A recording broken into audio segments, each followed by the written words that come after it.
Chapter 51. After turning off the TV and taking the keys, Jerry took Aisha to leave the community and walked to the nearby magic house called Lena.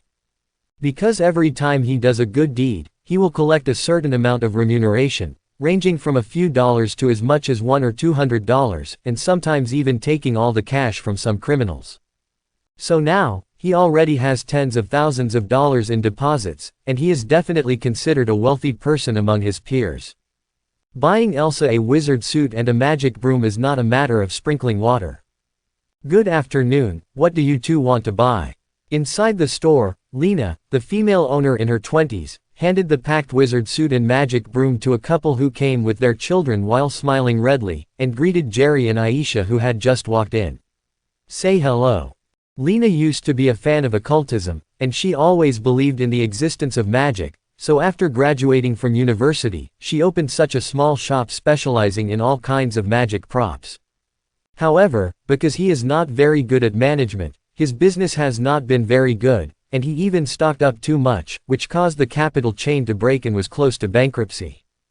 And there was a stealing incident before, but fortunately, the other party was not an unscrupulous thief and left enough dollars, so she didn't call the police.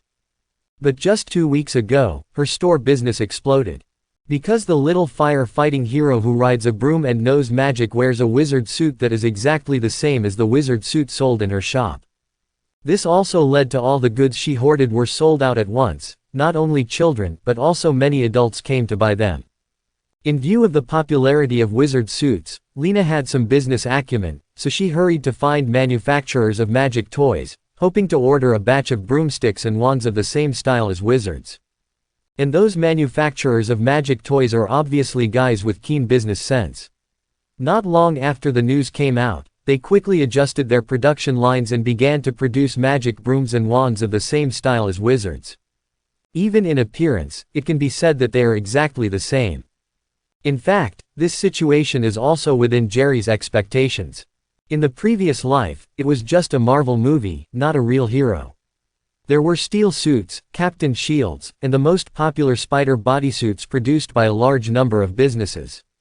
Now that he, a wizard, appears as a real hero, how can there be no merchants to produce his same equipment for profit? The equipment of the Key Wizard is much lower than the model equipment of Iron Man, which has become popular before. The technical content is much lower, and small manufacturers can easily produce it. And what he wants is such an effect. As a child, his body shape is the easiest to reveal his identity. He has not learned advanced magic such as disillusionment and apparition, which is still very dangerous. But now, there are so many kids around his age who have bought the same wizard suit, magic broom and wand as him, so as long as he doesn't really fly and use magic, he can completely pretend to be an ordinary kid. In this way, the chances of identity being discovered will be greatly reduced. Give me 2 suits and equipment of the same style as a wizard, the best quality. Jerry pulled out $500 knives and put them on the table. No problem, wait a minute, I'll pack it for you right away. Lena's eyes lit up when she saw this. Wizard, I really love you to death. For Lena, the biggest reason why her small shop is so booming is the wizard, so she is really grateful to the wizard from the bottom of her heart. At the same time, as an occult lover, the wizard is also her idol. Pushing open the door, Jerry and Aisha walked proudly down the street with a bag containing a wizard suit in their left hand and a fake broomstick in their right hand, attracting the envious eyes of countless children. Look, Jerry, isn't that Dad? At this moment, Elsa suddenly pulled Jerry's arm, pointed to the glass of a coffee shop on her right and said. Jerry turned his head to look at the words, and couldn't help but let out a small sigh. It really is Haas sitting in a coffee shop drinking coffee, and not alone. Opposite him sat a young woman who was exquisitely dressed, had a hot figure, and had wavy golden hair. Taking a closer look, isn't that exactly his and Aisha's elementary school teacher, the teacher Bailey who stood up on the school bus before? Seeing the two talking and laughing, with a very sweet look, Jerry suddenly realized something. This is, okay. No wonder, after the last school bus hijacking incident, Haas insisted on inviting Mrs. Bell to have dinner together, so it was premeditated. But he felt pretty good about it. First of all, Haas has not been easy these years. He has to be busy with the police case and take care of his family, being both a father and a mother. Although he was able to take care of himself, he basically took over all the housework. Moreover, Haas is not yet 40 years old this year. This young man really needs to find another partner. In addition, Jerry felt that Mrs. Bell was really good, but the appearance was second to none, mainly because of her good character.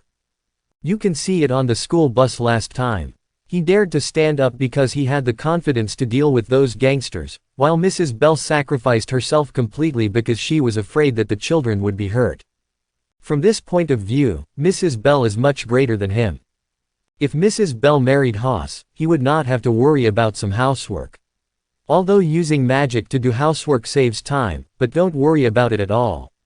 He will have more time to learn magic and earn little red stars.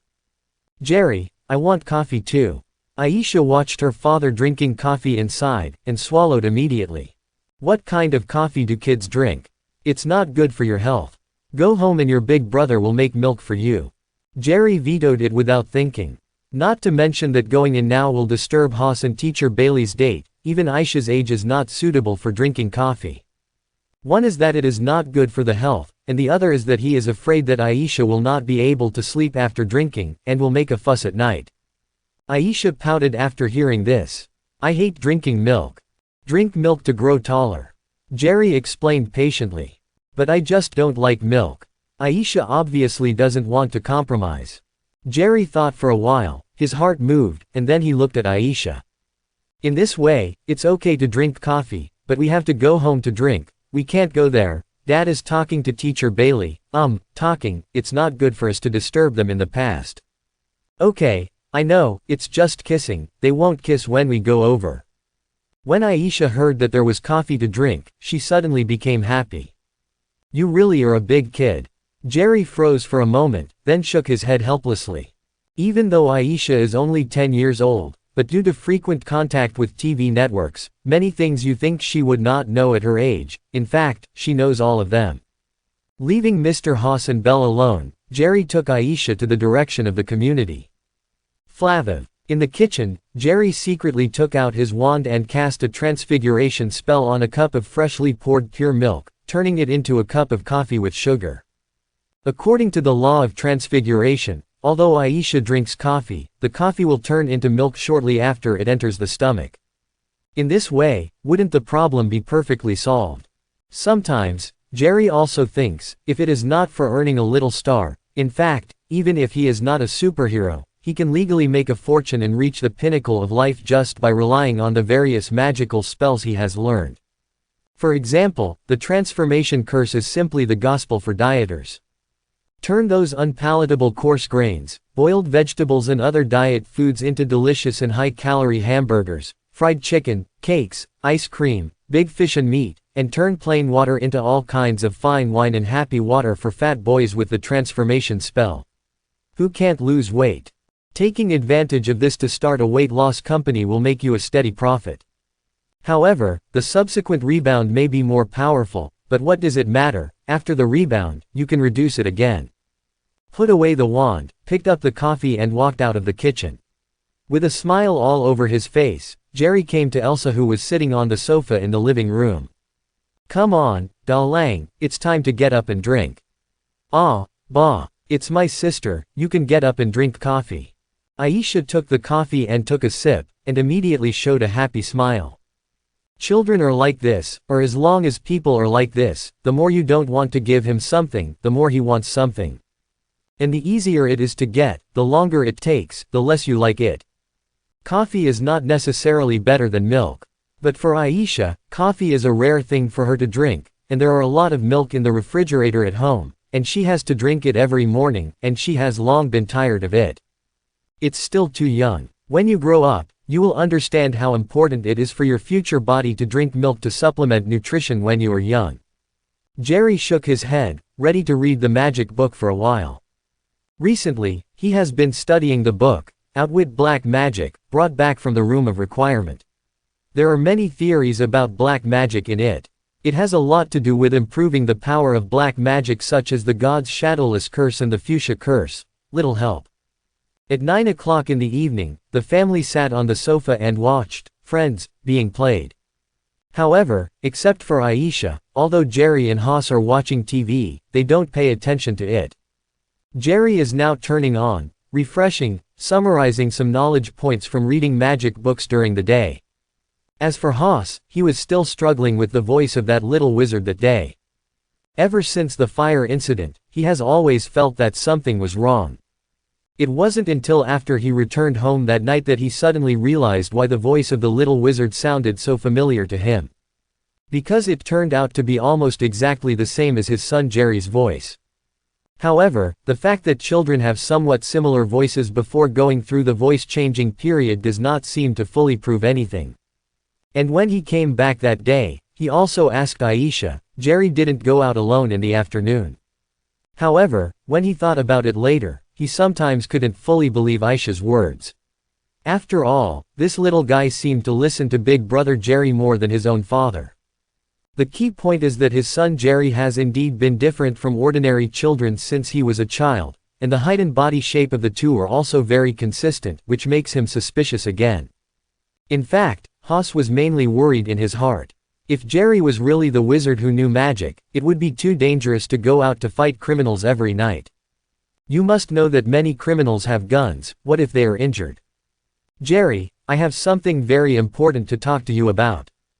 In the end, Haas decided it was better to ask directly. Important thing. Jerry withdrew from the state of sorting out magic knowledge, was stunned for a moment, and then comforted with a sudden realization. Dad, we all know, don't have any psychological pressure, Aisha and I support you. What do you know? What psychological pressure do I have, and why do you support me? Hearing Jerry's answer, Haas's mind was full of question marks. Jerry looked at Haas with a puzzled face, and said in a curious tone. Dad, don't you want to tell Aisha and me that you and Teacher Bailey are going to be together? Haas was shocked when he heard the words, and his expression suddenly became flustered. This Thunderbolt police officer who usually fights gangsters bravely, stuttered when he spoke at this time. No. Not you. How do you know about me and Belle being together? Actually, this matter. From the day of the last school bus hijacking incident, Haas had a crush on the brave and beautiful Teacher Bailey, and Teacher Bailey also wanted to see Haas differently because of Jerry. Being able to teach a child with such a sense of justice as Jerry shows the character of Haas, a father. Moreover, although Haas is almost 40, his figure is well managed, and he has the charm of a mature man. In this way, the two of them came and went, and it was good. However, neither of them planned to tell Jerry and Aisha about this matter, mainly because they were worried that the two children would not accept a new member into the family. As a primary school teacher, Belle still has a good understanding of children's psychology. However, now Jerry told Haas directly that he and Aisha already knew about it, so how could this prevent Haas from being caught off guard? At this moment, he had completely forgotten what he was about to ask Jerry just now. Seeing this, Jerry's heart moved, and then he patted Haas on the shoulder. Dad, when Aisha and I went to buy the wizard suit this afternoon, we saw you drinking coffee with Teacher Bailey in the cafe. Don't worry, we all love Mrs. Belle and totally agree with you being together. Quote. After speaking, he got up and walked to his room. It's 9 o'clock, look, I'm going to bed. At this moment, Aisha also yawned, and also patted Haas on the shoulder. Dad, you said before that you would take my big brother and me to the playground. Stop talking and counting, otherwise the next time I see Teacher Belle, I will tell her that you kissed Mary Aunt on the first floor last Christmas thing. Haas. Mary Aunt is a widow in her 30s on the first floor. Haas had been with this widow for a while without telling Jerry and Aisha. But later, I found that the other party didn't seem to like children very much, so I broke up with the other party decisively. Seeing that both Jerry and Aisha went back to the room to sleep, Haas scratched his head, and then suddenly laughed. This way, it seems to be good. But soon, he realized that he didn't seem to have time to ask whether Jerry was that little Mr. Wizard. Haas was just about to get up, but quickly sat down again. Because he felt that even if Jerry was, he might not necessarily admit it, so he should go to Jerry's room secretly to check at night. 2 o'clock in the morning. The door of Jerry's room was slowly pushed open, and a tall figure hunched over, walked in lightly like a thief. It was his adoptive father Haas in this life. Could it be that I'm thinking too much? Haas looked at Jerry lying sprawled on the bed, half of the quilt kicked off, and couldn't help muttering to himself. Picking up the quilt to cover Jerry, Haas walked out of the room lightly again and closed the door behind him. Not long after Haas left, Jerry, who was lying on the bed, slowly opened his eyes. It seems that we have to find a way to completely dispel Haas's suspicion. It turned out that when Jerry was on the sofa just now, because he had not turned off the refreshing function, his five senses were in a very keen state, and it was easy to discover the strangeness of Haas.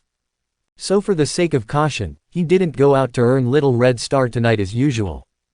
Sure enough, Haas really came to make rounds at night. This also means that Haas once again became suspicious of his identity. In fact, it's not that he doesn't believe in Haas. From the last school bus hijacking incident, it can be seen that Haas values his and Aisha's safety more than justice and his duty as a police officer. Even if Haas knew that he was a wizard, he probably wouldn't tell others, and wouldn't take him to the police station to register. However, Haas is just an ordinary person after all. For an ordinary person, the less he knows, the safest is actually. Once Haas knows that Jerry is a wizard, even if he doesn't say it, there is no guarantee that others will not be able to obtain this information from him. It's okay if it's not Jerry's enemy, but if it's Jerry's enemy, Haas and Aisha will be in danger. Therefore, for now, it is better not to tell Haas to dispel his doubts. However, what if Haas' doubts can be completely dispelled? He hasn't learned the forgetting charm yet. After thinking about it carefully, he gradually had some plans in his mind. The next day, on the dining table in the living room. "Dad, why do you have two black circles on your eyes?" Aisha ate the brown fried dumpling with ice flakes, pointed to Haas's eyes and asked innocently. Haas took a sip of the porridge, and he hesitated and said that a colleague called to report the case last night, so he went to bed late. On the other hand, Jerry laughed to himself. Don't look at him coming back at 3 o'clock in the morning every night, getting up at 7 o'clock in the morning, and sleeping 4 or 5 hours a night. However, because of the reason of improving the mind, every time he falls asleep, he enters a deep sleep, and the sleep efficiency is not comparable to that of ordinary people. And the child's mental strength is already relatively good.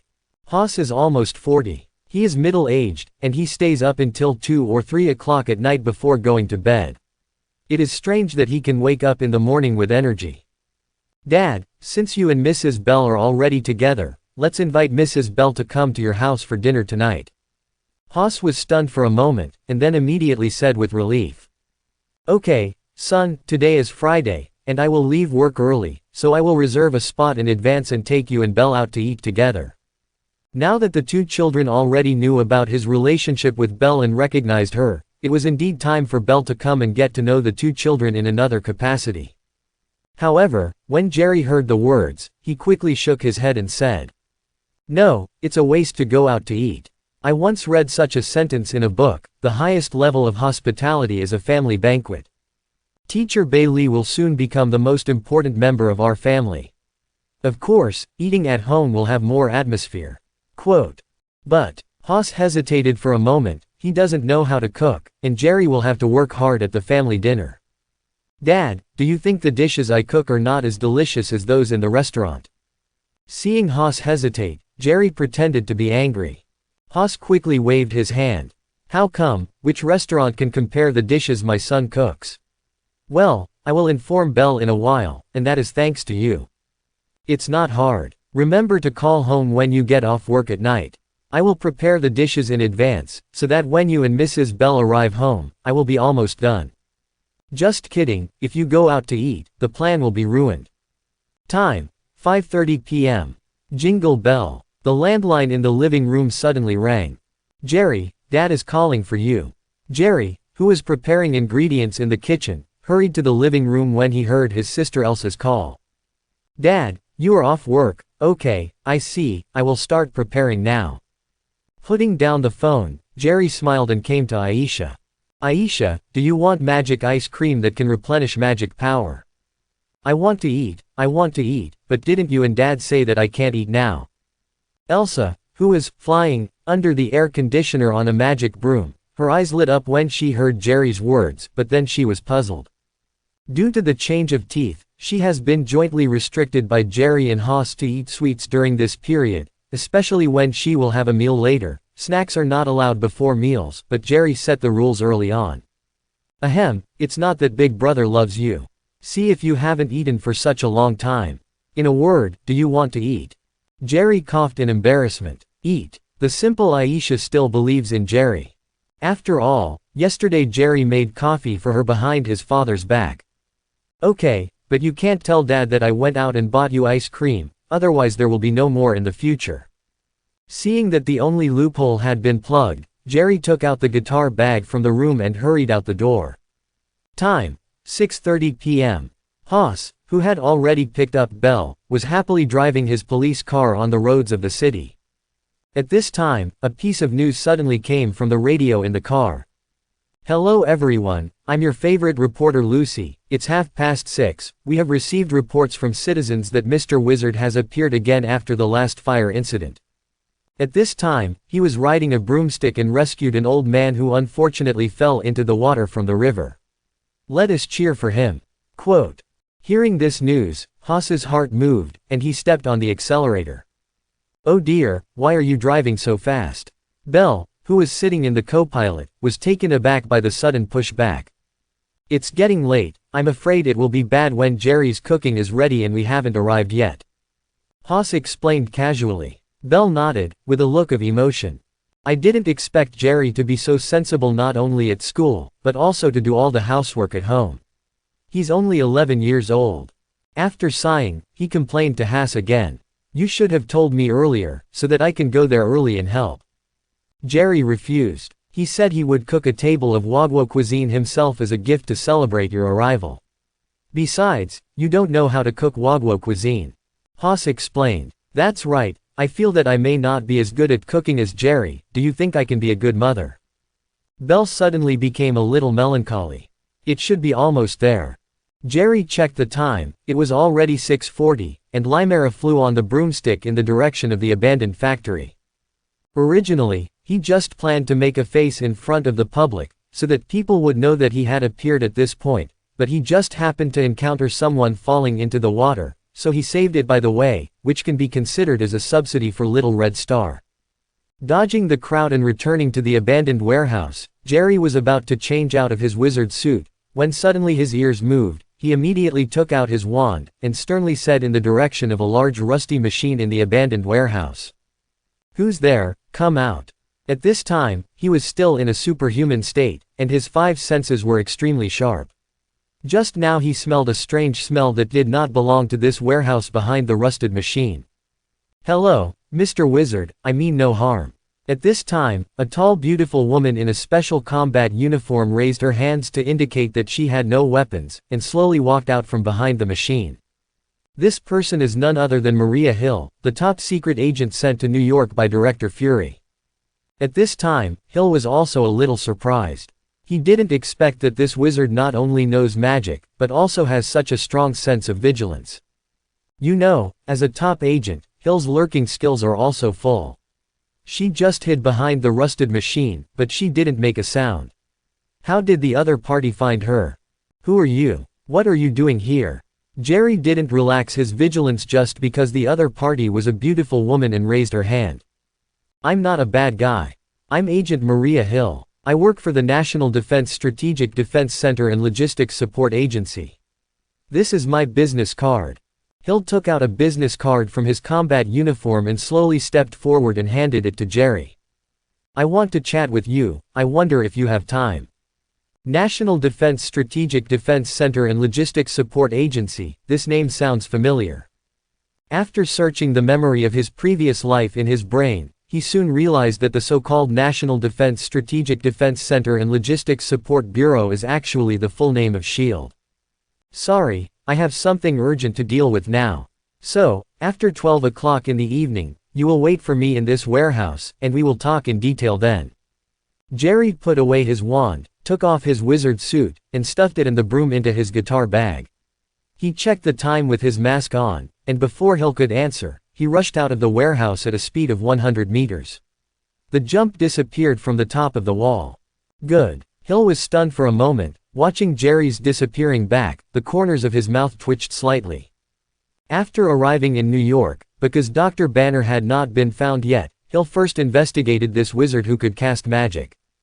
But after a series of investigations and all the information of the police station, she found that the other party was very careful about hiding his identity. All the cameras in Queens did not capture the video of the wizard showing his face. In the beginning, the disappearance of the other party was accompanied by a puff of smoke, and later riding a broomstick was even more comfortable, and it was difficult to lock. Even if she retrieved satellite images, she could only photograph the other party going in and out of an abandoned warehouse, and couldn't photograph the others. What can be confirmed now is that this boy named Wizard may be of Chinese descent, aged between 9 and 13, and lives in a certain complex near the abandoned warehouse. Because the scope of his initial activities is around here. However, the vicinity of this warehouse is a densely populated area with a large number of communities, and there are many qualified children. It is not easy to find it. So today she came directly to this warehouse in person, wanting to see if she could find any clues. I didn't expect to meet the real master directly. So she simply revealed her identity and planned to have a sincere talk face to face. After all, the other party is just a passionate child with a sense of justice. But the result was somewhat unexpected. Finding a place where no one was there, he took off his mask, used the transfiguration charm to turn his guitar bag into a suitcase, and change the style of his jacket. Then Jerry rushed towards the direction of his community. He had to get home before Haas, or he would be ruined. Give me a box of ice cream and a bottle of mineral water. When passing by a canteen, remembering the promise to buy ice cream for Aisha, Jerry stopped for a while. 5 minutes later, at the door of the house, Jerry opened the box of ice cream, ate all the ice cream inside, then poured mineral water, took out his wand and cast a transfiguration spell on it. Suddenly, a box of mineral water turned into a new box of ice cream. Ice cream must not be given to Aisha, it is not good for teeth, and she will not want to eat at night. But in order to prevent Aisha from revealing his going out, he had to use the transformation curse instead. Pushing open the door, the impatient Elsa rushed over immediately. Jerry, my magic ice cream, where is my magic ice cream? Here, take it out and eat, I'm going to cook, but you have to eat quickly, otherwise Dad will be in trouble when he comes back later. Jerry handed the boxed ice cream to Aisha with a serious face. Aisha happily took the ice cream immediately, picked up a spoon and ate it in a hurry. The speed was comparable to that of Jerry, who was just at the door.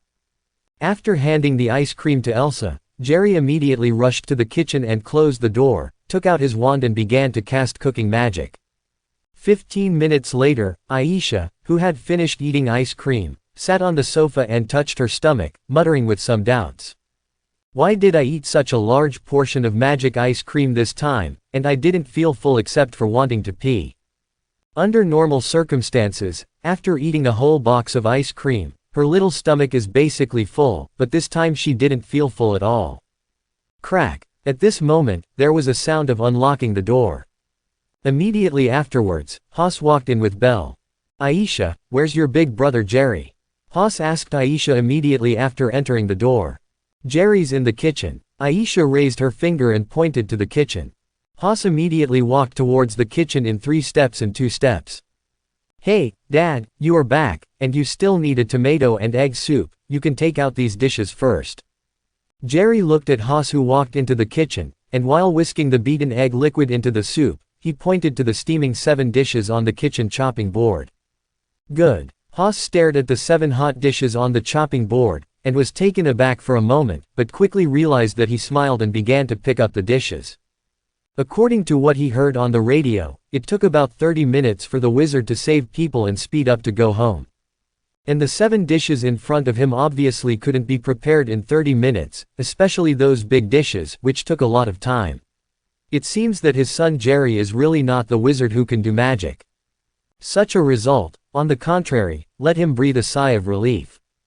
Jerry brought the last tomato and egg soup out of the living room, just in time to see Mrs. Bailey taking out a sparkling ice and snow crown from the bag and giving it to Elsa. So he put the tomato and egg soup on the dining table, and greeted her with a smile. Good evening, Miss Bailey. Good evening, Jerry, I have a present for you too. Teacher Bailey saw Jerry appear, and quickly took out a guitar bag that had been prepared from the chair behind him. I heard Haas said that you seem to be very interested in guitars recently, so I bought you a new guitar. When we met for the first time, Ms. Bell also inquired about the hobbies of Jerry and Aisha from Haas, and spent a whole day to choose these two suitable gifts. I like guitar. Jerry froze for a moment, but soon remembered that in order to prevent Haas from discovering that there was a guitar bag with a broomstick in the house, he had indeed told Haas that he was interested in guitars. Yes, I've always loved guitars and taught myself for a while, and I absolutely love this gift. Seeing that Aisha and Jerry liked their presents very much, Mrs. Bell was also relieved. In fact, in terms of age, she is only in her 20s, and she has just graduated from college for 3 years. This is the first time for her to do this kind of thing, and she is afraid that Jerry and Aisha will not like her. Now that Jerry and Aisha are no longer her students, but Haas' son and daughter, some things are different. Fortunately, Jerry and Aisha are very sensible, especially Jerry, who always considers her feelings in everything he says and does, so the atmosphere of this dinner is still very harmonious. For Jerry, Haas is almost 40 years old, and he brought the two of them with him. It is a blessing from the goddess of luck to find a young and beautiful teacher like Bailey, and of course he has to help him. And Elsa has always followed Jerry's lead, and Mrs. Bailey also gave her a crown of the Snow Queen. Who can refuse a crown of the Snow Queen? Needless to say, Haas, he is the one who most hopes to have fun at home at this time, and has been working hard to enliven the atmosphere. Under such circumstances, this dinner is of course a happy one. After dinner, everyone sat on the sofa watching TV and chatting. Teacher Bell suddenly proposed to Jerry. Jerry, how about trying out the new guitar? I heard Haas say how good your guitar is. Jerry turned his head to look at Haas, who silently made a cheering gesture to him. In Haas's view, Jerry is a genius. As long as he is interested in something, he can quickly learn it. He was interested in cooking before, and now he can be called a chef. Since Jerry said he was interested in the guitar before, he must be able to play it pretty well now. Seeing Teacher Bailey's expectant eyes and Haas' full confidence in himself, the corners of Jerry's mouth twitched. Fortunately, when I was in college in the previous life, I really learned the guitar, otherwise I would really make a fool of myself today. He took out a brand new guitar from his guitar bag and tuned it. What song do you want to hear? I want to hear a song about wizards. At this time Elsa raised her little hand excitedly. About wizards. Jerry suddenly remembered the brainwashing song from his previous life, and played and sang subconsciously. You cha-cha, singing the sunrise, poor haha, singing the sunset, Mr. Wizard rides a broom to fly, sorry sorry, but my broom can only clean up the garbage, what is a happy planet, poor cha-cha. At the end of the song, Haas, Mrs. Bailey and Aisha were all petrified. It turns out that Jerry also has aspects that he is not good at. You guys wash up and go to bed early, I will take Teacher Bailey back, and I may not be able to come back until later. At the door, Haas coughed and explained to Jerry and Aisha. Teacher Bailey's face blushed inexplicably. Jerry understood instantly, and added a sentence casually. Okay, if it's too late, you can find a hotel outside, otherwise Elsa and I will be woken up when the door is opened. Thank you son for the divine assist. Haas's eyes lit up. It makes sense, then I won't come back tonight. Teacher Bell's face turned red up to her neck. Jerry, Elsa, see you next week. Bending down and waving to Jerry and Aisha, regardless of Haas, he turned around and walked quickly towards the elevator entrance. Goodbye, Miss Bailey. Jerry winked at Haas, and Haas immediately turned around knowingly and chased after Mrs. Bell. Let's go, we should go to bed too. Seeing Mrs. Haas and Bailey leave, Jerry closed the door, took Aisha to wash and went back to their rooms to rest.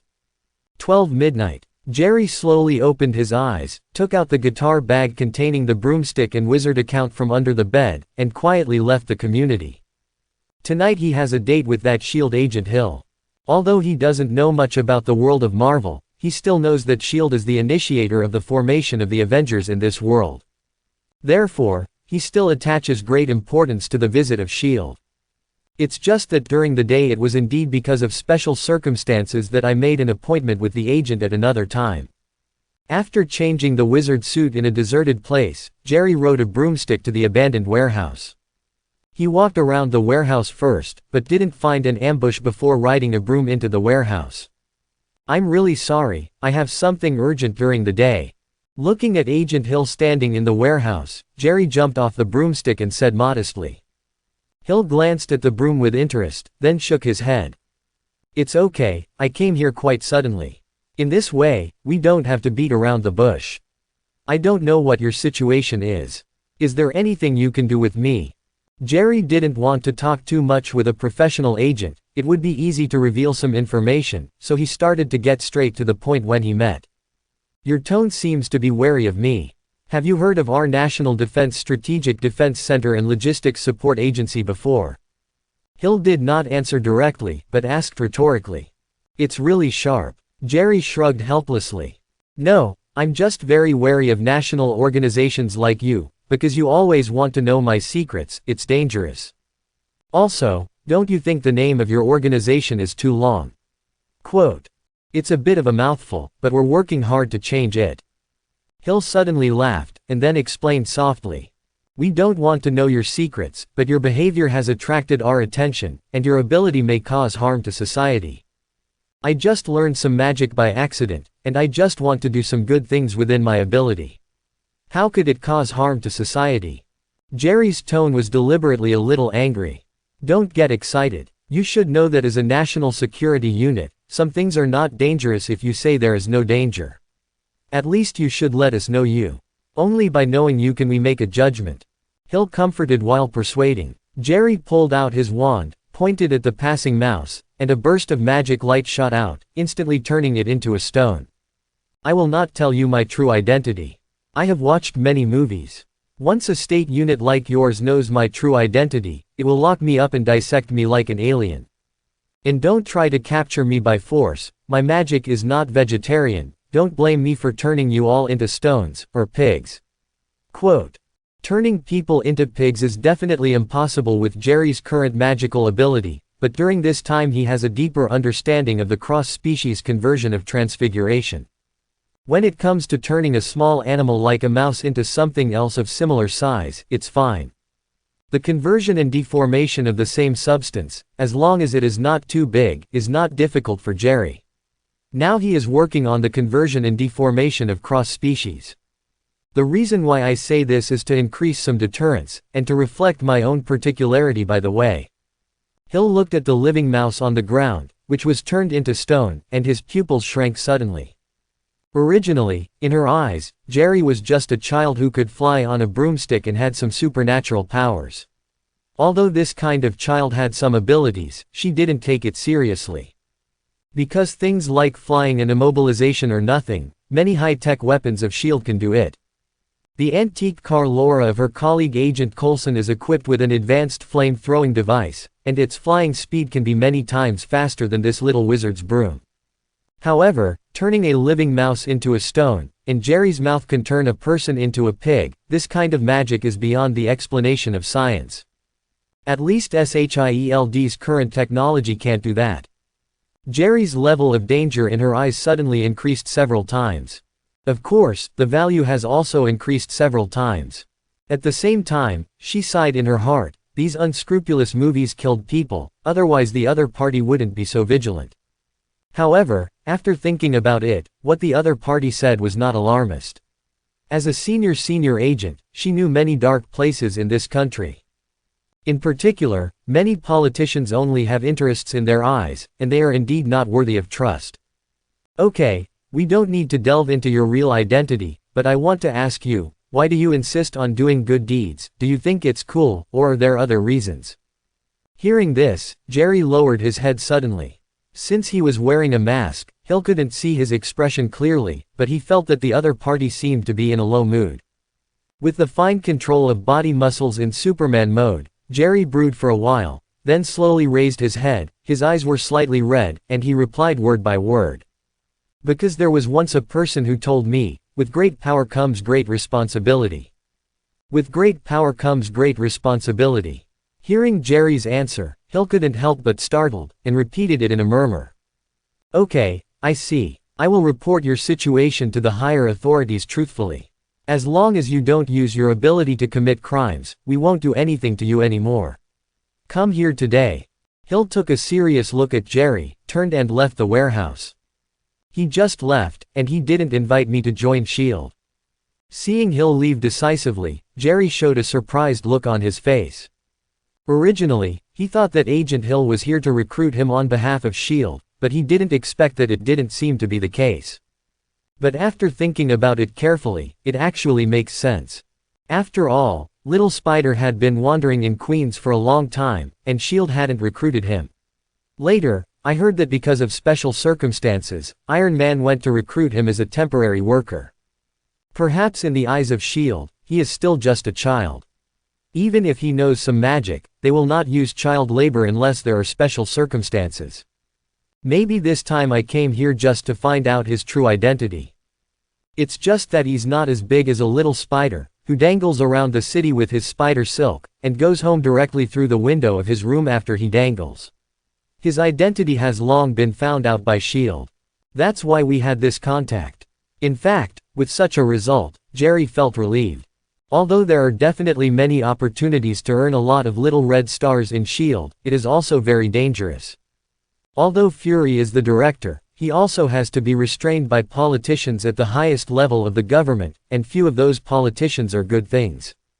Therefore, Jerry never wanted to join SHIELD.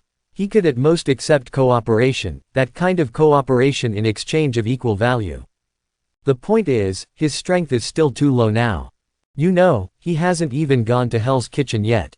Even though he has a broomstick, he also has a lot of attack magic, but if he is attacked and shoots random guns, he still needs GG. And the criminals over there in Hell's Kitchen have a lot of heavy weapons in their hands. Therefore, during the conversation just now, he deliberately used the words of the little spider uncle in his previous life to mislead Agent Hill. Let the other party have a good judgment and leave a good impression first. It is best to treat him after SHIELD, just like a little spider. After he develops a few waves, his strength will be stronger, and he will return to Hogwarts after learning important spells such as the Iron Armor Curse, Disarming Curse, Apparition, and Disillusionment Curse. Then go to cooperate with SHIELD, find opportunities to get in touch with some relatively large dangerous incidents, so as to earn more red stars. After temporarily stopping the brainstorming, Jerry also left the abandoned warehouse on a broomstick. Now that they are all out, I must patrol the Queens district again, looking for opportunities to earn a little red star. Yesterday was already delayed for a day, and today can't be delayed any longer. There are not many days left until the cooldown for him to enter the small world ends. He should try his best to earn enough little red stars before entering the small world next time, so that he can stay in Hogwarts longer, learn more magic, and improve his magic power. If he remembers correctly, the interval between Iron Man's appearance and Avengers 1 is not very long. When a large number of aliens invade New York, it will be a good opportunity to acquire a large number of little red stars. However, if the strength is not enough, let alone little red stars, you may lose your life. At the same time, the SHIELD base in New York. Hill, who returned to the base, also passed the content of the conversation with Jerry this time, as well as his own assessment of Jerry, to Nick Fury at the Washington headquarters. After Fury received the report, he gave the order to put aside the investigation of the wizard's identity for the time being, and focus on the surveillance of Greyburn College. Obviously, Dr. Banner, who has super destructive power, is much more dangerous than a wizard who is still a child. A week later in the morning, Haas was combing his hair in the bathroom, and Aisha tiptoed over with her head down. "Dad, I just made a very small mistake, you shouldn't be angry."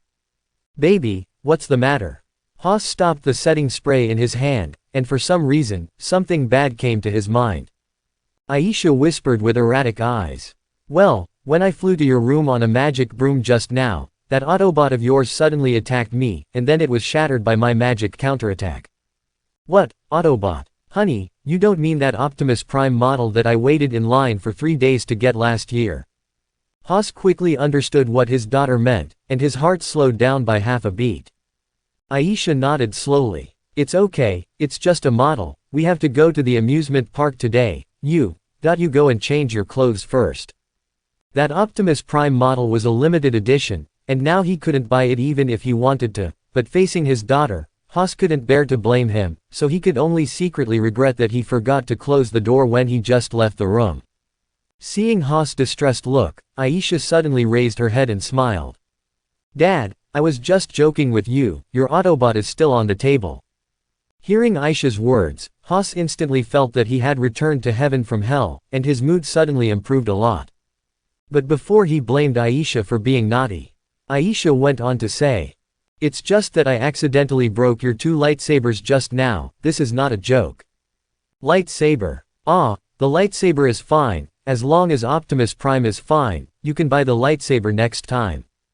At this time, he heard that the lightsaber was broken, and Haas suddenly felt that it was nothing, and it was not a limited edition, so he would spend a little more money and buy two more. At this time, Jerry, who was preparing to go out in the living room, laughed secretly when he heard the conversation between the father and daughter in the bathroom. He found that his younger sister was usually silly, but she was always very clever at critical moments, especially in dealing with Haas. Originally, Aisha accidentally broke Haas's beloved lightsaber. Although Haas would not scold her, he must be in a bad mood. And today is the day I made an appointment with Mrs. Bell to go to the amusement park. If Haas is in a bad mood, then today's play will not be so fun. But now that Aisha has made such a move, Haas's mood is even better than before. Seeing Elsa walking out of the bathroom triumphantly with her head held high, Jerry couldn't help but urged with a smile. Stop playing, go into the house and change your clothes, we're leaving in a while. Around 9:30 in the morning, Jerry and Aisha came to a famous large amusement park in Manhattan in Haas's police car. And Teacher Bailey has already arrived at the gate of the playground ahead of time and bought the tickets. Jerry has no interest in going to the playground.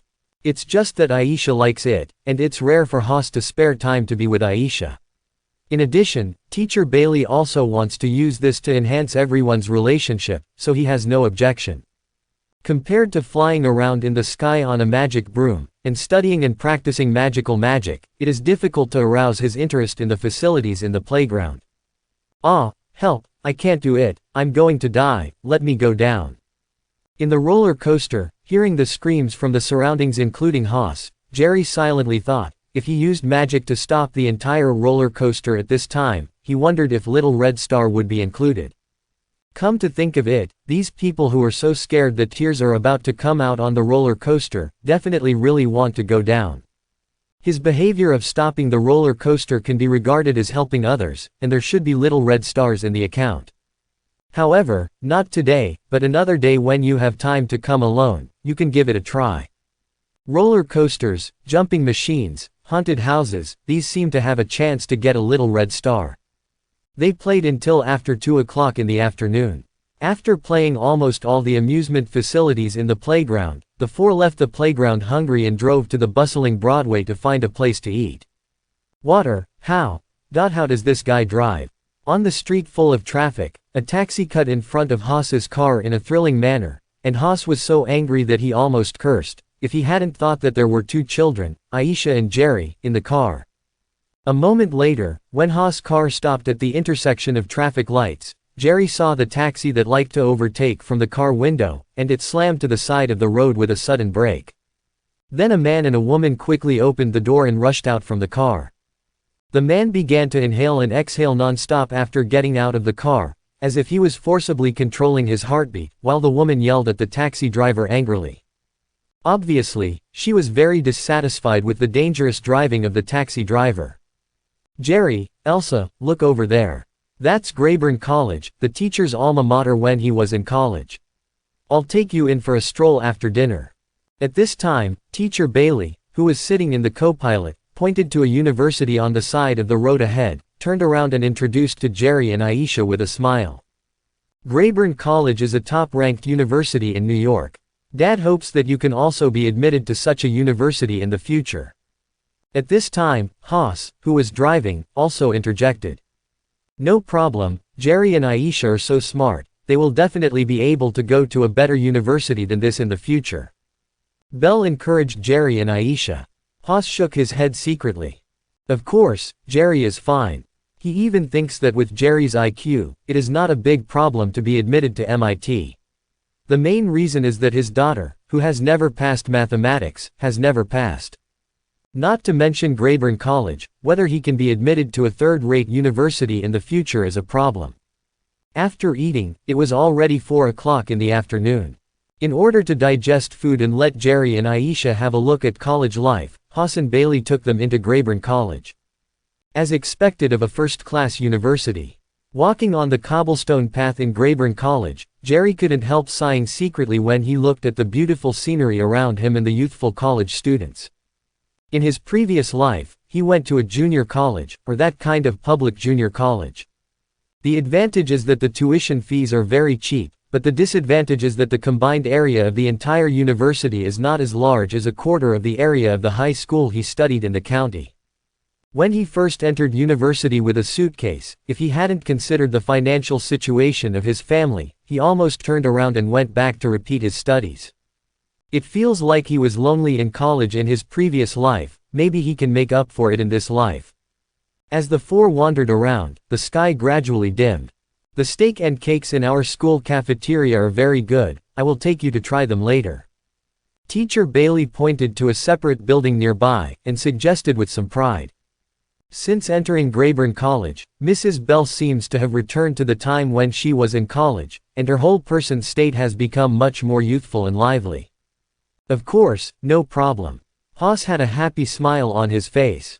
Bell's youthful and girlish side now broke his old man's heart a little bit.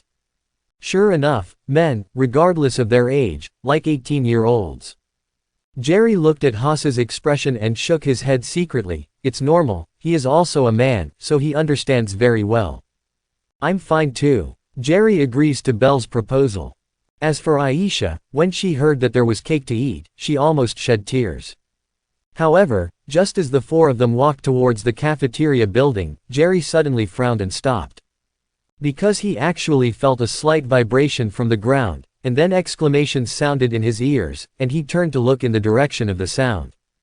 Military jeeps, tanks, and a large number of soldiers wearing camouflage uniforms and holding long guns rushed towards us from the direction of the gate.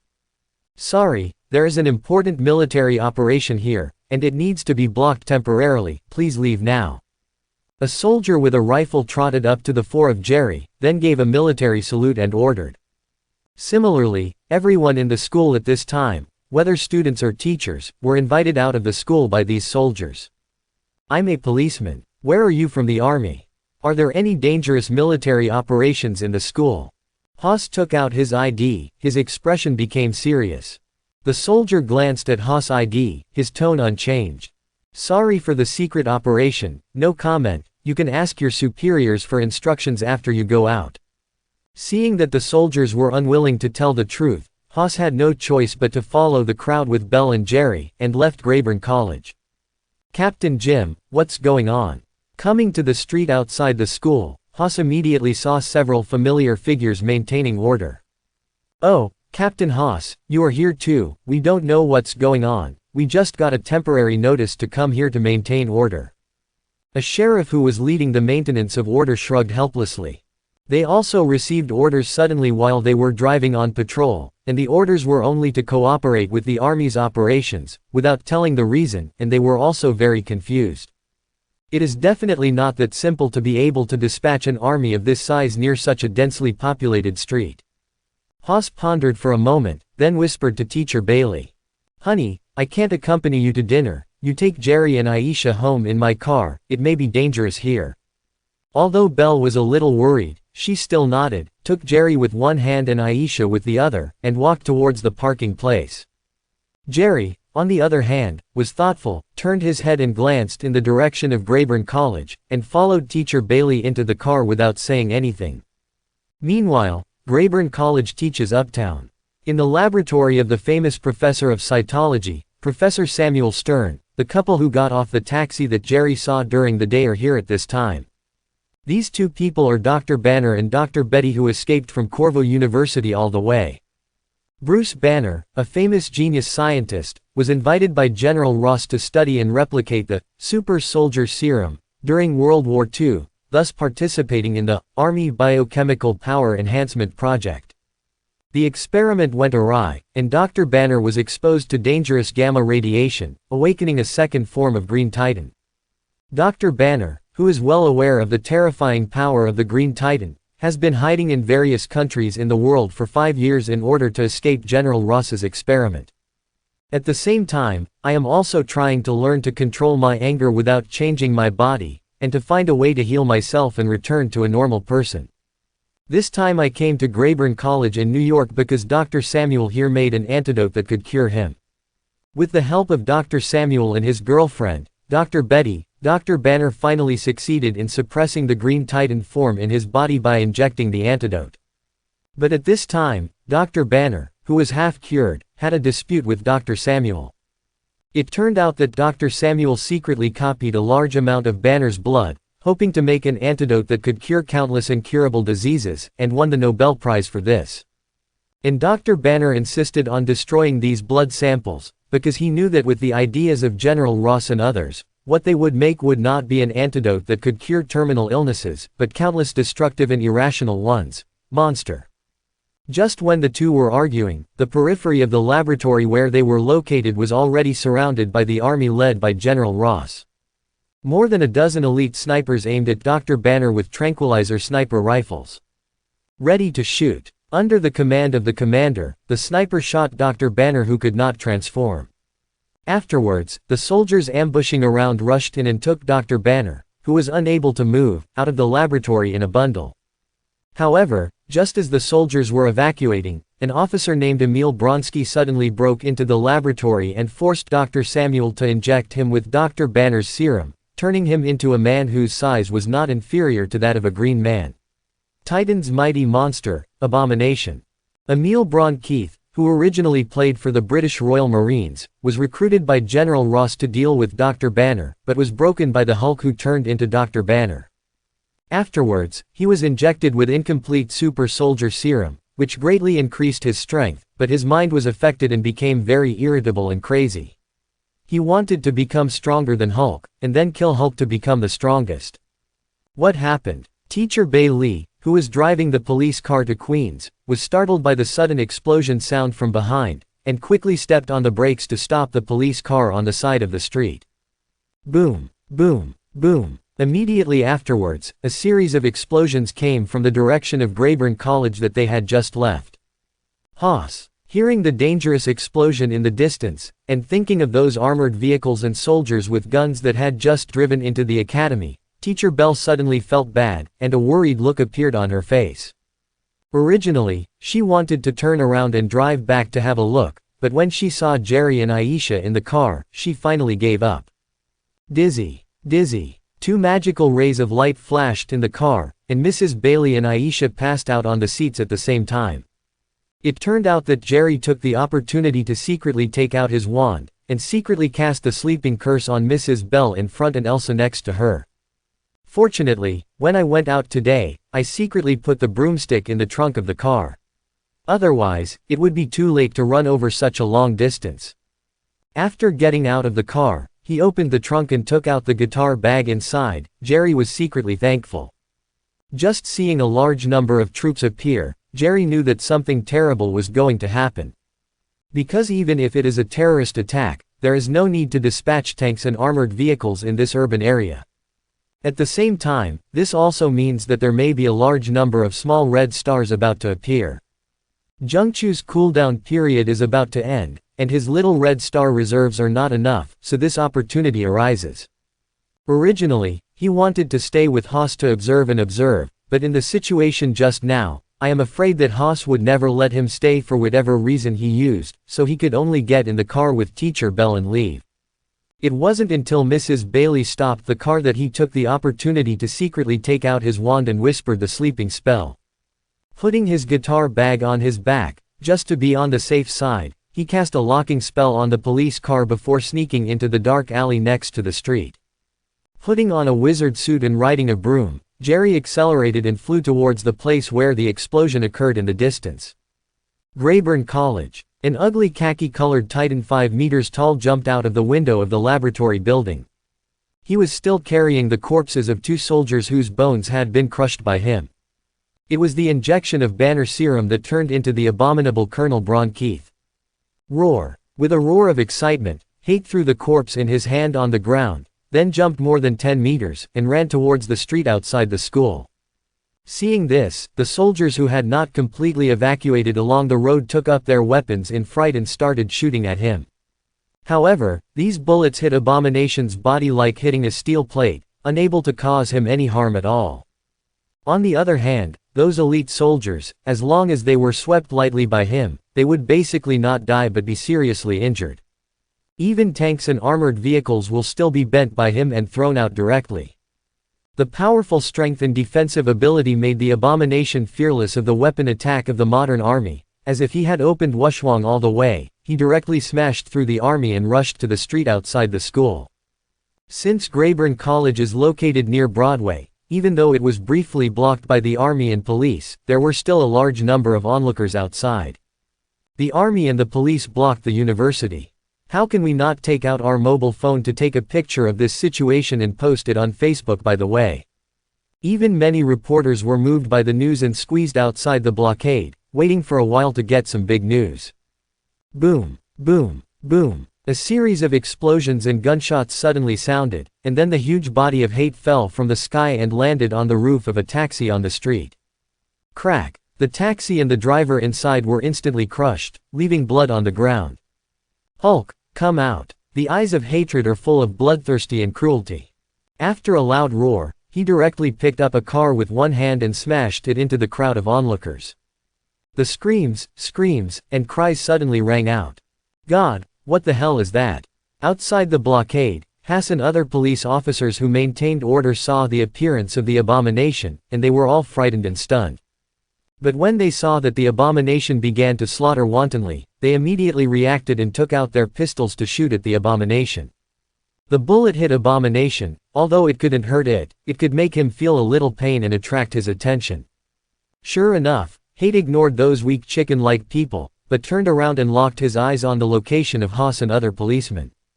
He sneered, picked up a big bus next to him, lifted it up with both hands, and slammed it towards Haas and others. No, flash. Seeing the bus hitting them, Haas and the others quickly rolled behind them to dodge. However, the speed at which they rolled was nowhere near the speed of a bus hitting them, and the size of the bus was not comparable to that of ordinary cars. Seeing that Haas and several policemen were about to be completely wiped out by the smashing bus, a hurried voice suddenly sounded from high in the sky. Wingardium Leviosa. A blue magic ray precisely hit the bus, temporarily fixing it in the air. Everyone looked up, and saw a child wearing a wizard's robe and a wizard's hat, riding a broom, who did not know when he came to the sky above them. It was the little wizard who was very famous during this time. Get out of the way, my magic won't last long. Seeing that Haas and the others froze in place, Jerry hurriedly shouted. The floating spell he used just now is a spell that can make objects float in the air.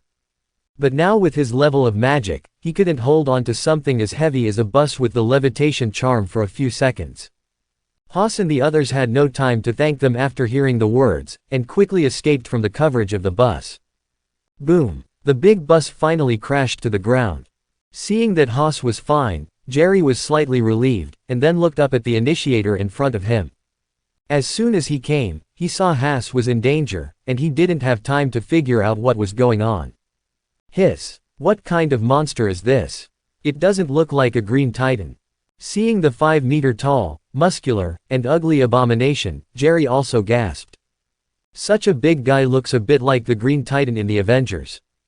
But he clearly remembered that the Green Titan was all green except for his hair, but this guy's whole body was an ugly khaki. The key point is that since Titan is a member of the Avengers, he must belong to the side of justice, and this guy has a brutal face and a murderous appearance, which doesn't look like a righteous superhero. Sheriff, what's going on here? Without going forward immediately, Jerry first cautiously asked Haas about the situation. However, Haas is also confused. We don't know, we just saw that guy jumped out of the school. Could it be that this school is doing some kind of biological experiment, and then the monster that came out of the experiment? In fact, it is normal for Jerry to have such thoughts. Because in his impression, many monsters and villains in the Marvel world were created when scientists or biologists conducted experiments. For example, the Green Goblin, Dr. Octopus, and Sandman in the Spider-Man trilogy he has seen are not all the products of scientific experiments. The big guy in front of him is probably no exception. Sheriff, you led people to evacuate the crowd, move those injured to a safe place, and I will attract his attention. Okay, then be careful, that monster is not afraid of bullets, so it's hard to deal with. Haas nodded when he heard the words, and ran towards the injured crowd with other policemen. Since pistols can't hurt the opponent, they will still be delivering food if they rush forward, so it's better to rescue the injured people, which can still play some role. And after Jerry finished speaking, he also accelerated on his broomstick, and rushed towards the abomination who was roaring and throwing cars. Hulk, come out quickly, there is no one who can fight. Hate grabbed it, and the rockets fired by the soldiers on the military jeep in the distance, squeezed hard, and the rockets exploded. But he was unscathed by the explosion of the rocket, and he pushed aside the car blocking the route, roaring and ran towards the jeep. All petrified. Suddenly, a blue magic light shot at his back from a height. A strange magical force spread all over his body, instantly freezing him in place. It turned out that it was Jerry who escaped behind him from a high altitude and secretly cast a full body binding spell on him. Roar. It's a pity that after only a pause, the abomination roared again, broke free from the shackles of the body binding spell, and ruthlessly threw itself at Jerry in the air. So close. At this time, Jerry also turned on the Superman mode, and his 5 senses were quite keen. He pulled up the broomstick immediately, avoiding the jumping attack of the abomination. With the power shown by hatred now, even if he was in Superman mode and was slapped with a slap, he would definitely be dead. It's just that he didn't expect that his whole body binding spell could only hold the opponent for less than a second, and then he was completely freed. But if you think about it, it's normal. According to the study of magic theory during this period, he knew that the fundamental principle of the body binding spell was to use the power of magic to bind a person's body so that his limbs could not move. But the size of the binding power depends on the magic level of the wizard. With Jerry's current level of magic, of course there is no big problem for ordinary people. Even if it is released on ordinary adult wizards, it can basically be frozen for a long time, because the physical strength of ordinary wizards is not much stronger than that of ordinary people. However, using the whole body binding spell to deal with large magical animals such as fire dragons and titans is basically difficult to produce effects. On the one hand, they have high magic resistance, and on the other hand, their physical strength is strong. Ordinary wizards can't restrain them at all with the magical power of the body binding spell. The current abomination is the same as the Titan in the wizarding world, but obviously the power and defense of the abomination are several grades stronger than the ordinary Titan. Seeing that the body binding spell was useless, Jerry swooped around again and cast a sleeping spell on the back of the hated head. The abomination who was hit by the sleeping spell did not go into a coma directly like Teacher Bailey and Aisha just now, but was dizzy for about 2 seconds, and then regained consciousness with a shake of his head. The effect of the sleeping spell is mainly aimed at the spirit, which is obviously better than the effect of the body binding spell, but it is also difficult to directly feint it like it is for ordinary people. Perhaps it was aware of Jerry's attack. Compared with those modern weapons, he was more threatening to himself. He hated the soldiers who shot at him and the fleeing crowd immediately, and jumped towards Jerry again. It's not that easy. Jerry sped up on the broom, dodged the attack of the abomination, and then threw a fuchsia curse on it. However, it may be because the size of the abomination is too large, and his fuchsia curse is not proficient enough, so it didn't have any effect. In this way, Jerry, relying on his small size and fast enough reaction speed, kept harassing the abomination with all kinds of magic like a mosquito, fully filling the hatred value, so that the abomination had no time to harm the fleeing crowd. After some experiments, Jerry also found that most of the magic is difficult to have an effect on hatred. The currently useful ones are the Sleeping Curse, the Shadowless Curse, the Toenail Growth Curse, and the Snot Curse. The sleeping spell can make the abomination stunned for 2 seconds, and using the god's shadowless curse to attack the abomination's eyes, ears, mouth, nose, genitals and back door. Although it can't break the defense, it can still cause him a lot of pain. The toenail growth charm made his toenails grow longer, hindering his movement. The snot curse can make it run continuously during battle, which is equivalent to blessing a negative state, but the abomination has no cleanliness and obsessive-compulsive disorder, so the hindering effect is not great. To sum up, none of these spells could cause any direct damage to the abomination. At most, it could only be said to disgust him, so that he could continue to maintain his anger towards himself instead of hurting others. Fortunately, although Jerry cannot cause damage to the abomination, it is also difficult for the abomination to cause any harm to Jerry. Because of Jerry's small stature, the broomstick has been used for a period of time, and it has basically achieved the integration of human and sweeper. With the blessing of the 5 senses in Superman mode, his position is also quite coquettish. No matter how much the abomination jumps, he can't catch him. Now the abomination is like a Donkey Kong of the animal kingdom, and Jerry is a bird. Donkey Kong can slap the bird to death, but as long as the bird doesn't land, it can't do anything with the bird. Even if it can throw stones at birds, it is basically difficult to hit the birds flying around. But the little bird can fly over its head for a while, airborne a pile of bird feces disgusting, it is furious. However, good times don't last long. After all, hatred is not King Kong.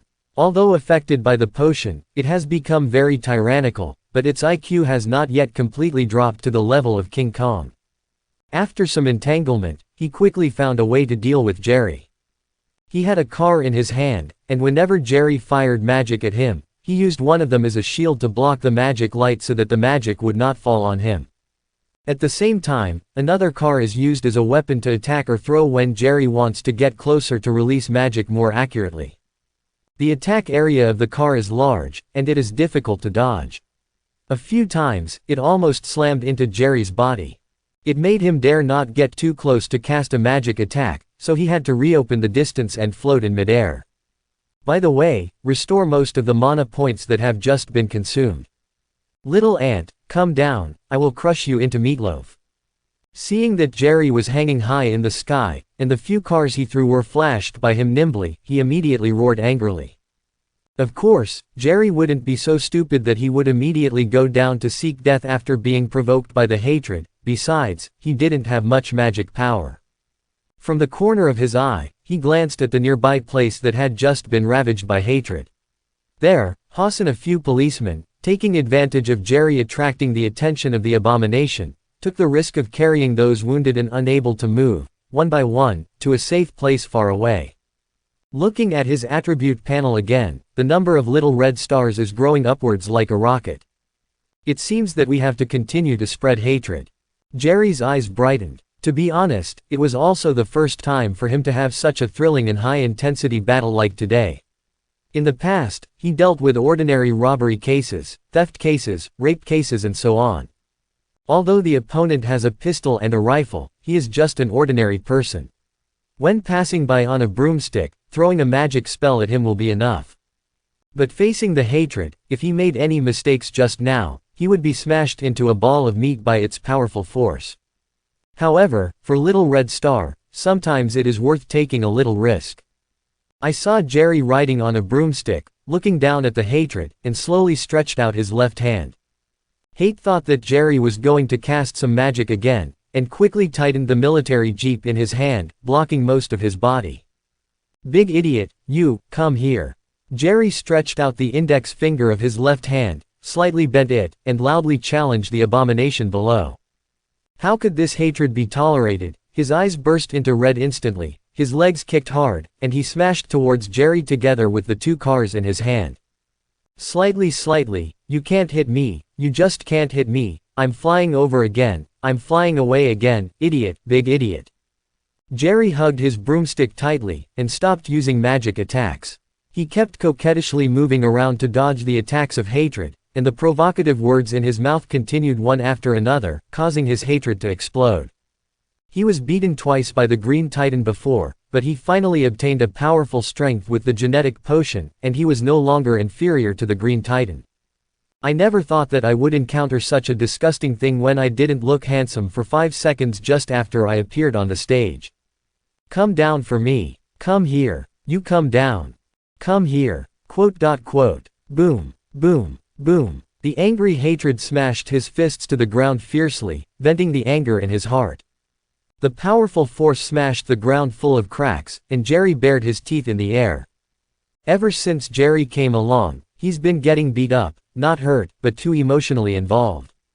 It was hard to think of a way to restrain the other party, but he didn't expect the other party to play a rogue with him, and he stayed in the air and couldn't come down. This is several times more aggrieved than being scolded by others on the internet, and then being blocked after scolding but unable to refute. Seeing that Jerry refused to come down, he hated forcing himself to calm down, and then his heart moved. He ignored Jerry's ridicule, but went to the other side, where Haas and the crowd who were evacuating chased after him. Obviously, at this moment, he already understood that Jerry was delaying in protecting those people. As long as he chased and killed those people, Jerry would definitely come down to stop them, and then he would have a chance to crush the little bug. With an angry curse, Jerry knew something was wrong, so he had to speed up and chase after him on his broomstick. He doesn't care about other people's life or death, at most he earns less red stars, but Haas is also among those people, so Jerry can't care less. If it doesn't work, he can only rescue Haas first. And at this moment, a military helicopter flew over from a distance, and then a figure jumped out of the helicopter, smashing fiercely into the street between the Abomination and the evacuated crowd. Time back to 10 minutes ago. General Ross is taking a helicopter gunship to personally escort Dr. Banner and his daughter, Dr. Betty, to the secret military base of Country M. The communicator on the helicopter suddenly received an emergency notification in the headset, and hurriedly turned his head and handed the walkie-talkie to General Ross. "General, there is an emergency and you need to answer it yourself." General Ross took over the walkie-talkie with some doubts, and there was an extremely panicked report from the soldiers. "Hulk is on the street, repeat, Hulk is on the street." "What?" General Ross immediately turned his head to look at Dr. Banner, who was under control. Seeing that he was indeed staying there, he was slightly relieved and said, "This is impossible, soldier, calm down, you first calm down, tell me where you are now." "General, we're on 121st Street, going north on Broadway." When the soldier replied, the shouts of the soldiers nearby, the screams of the crowd, and the sound of explosions were also transmitted along the walkie-talkie.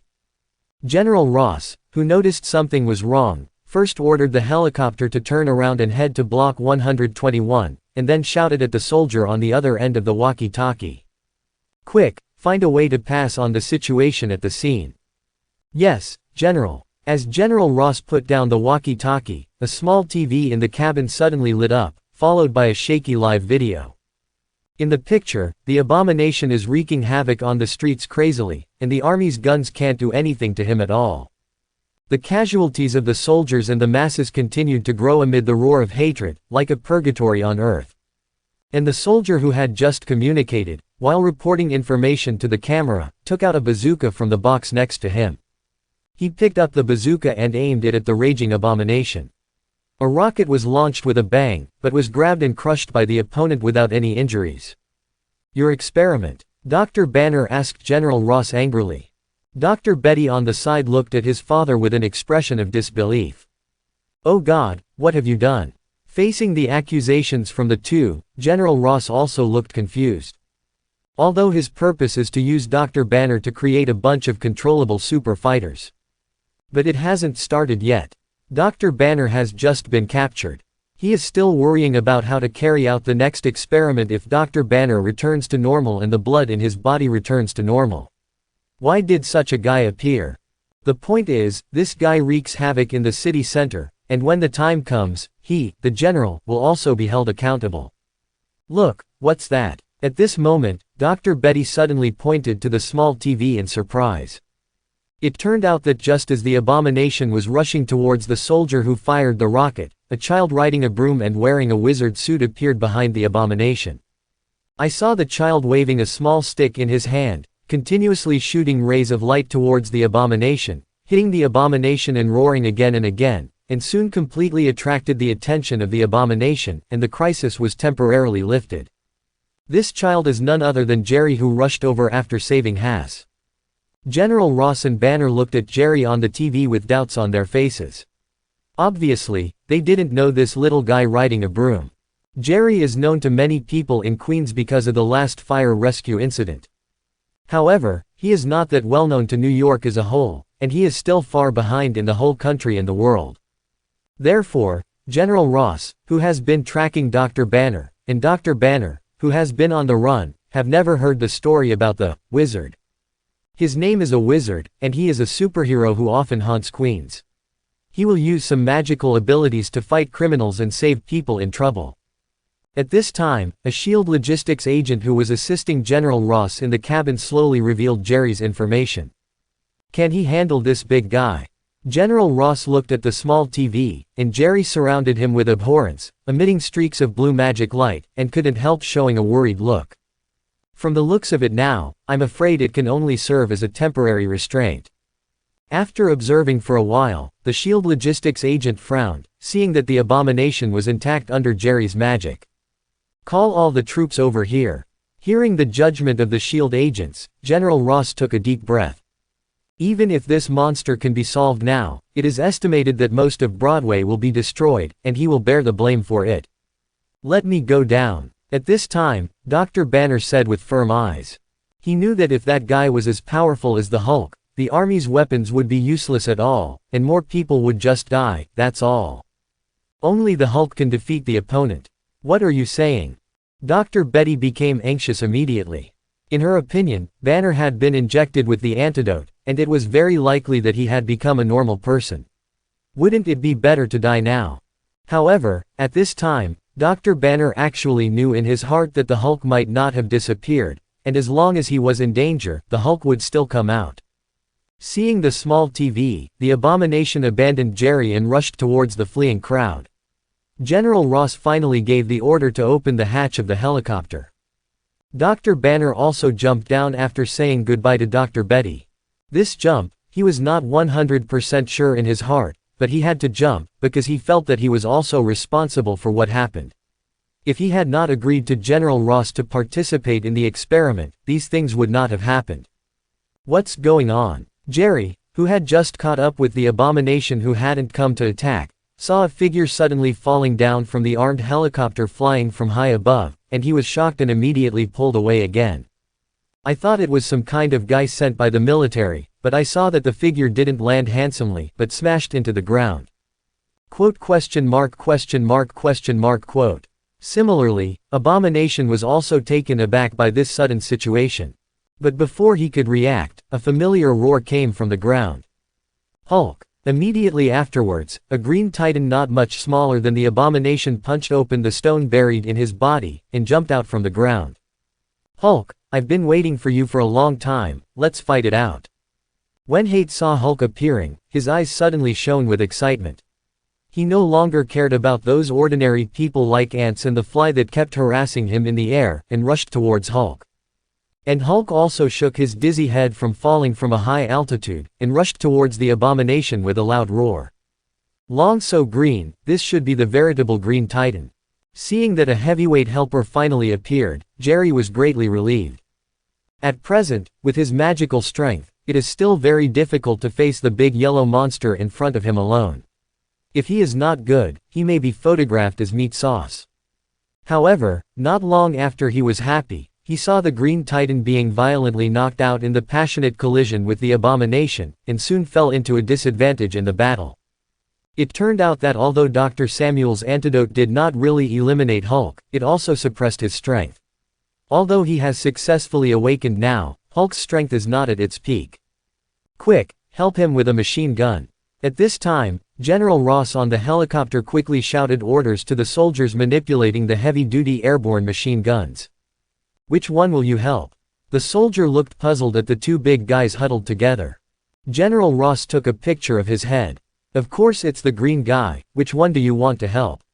Shoot the other one in half. Ross, feeling the hail of bullets from the top of his head, he roared in disgust, jumped onto the wall of a nearby building, and rushed to the top of the building with his hands and feet like a gorilla. Then he jumped towards the armed helicopter in the air. Due to the speed of Abomination, the gunship had no time to raise the height, and he grabbed the lower edge of the hatch, and squeezed the machine gun into scrap metal as soon as he stretched out his hand. However, just as he was about to reach out to attack General Ross and the others in the cabin, Hulk, who reacted, followed him, grabbed Abomination's ankle, and kept trying to drag him off the helicopter. Under the extraordinary weight and shaking of the two titans, the gunship immediately began to shake. Seeing that the armed helicopter was difficult to control due to external force, it crashed into the building next to it, and a small figure suddenly appeared next to the armed straight-body machine. It was Jerry, who rushed over on a broomstick. "Just now I told you to come up, but you didn't come up, but now you come up instead. I think you should go down." Fainted. With a finger of Jerry's wand, a beam of magical light shot directly at him, which could not be avoided at this time, and there was no abomination of any occluders, knocking him out.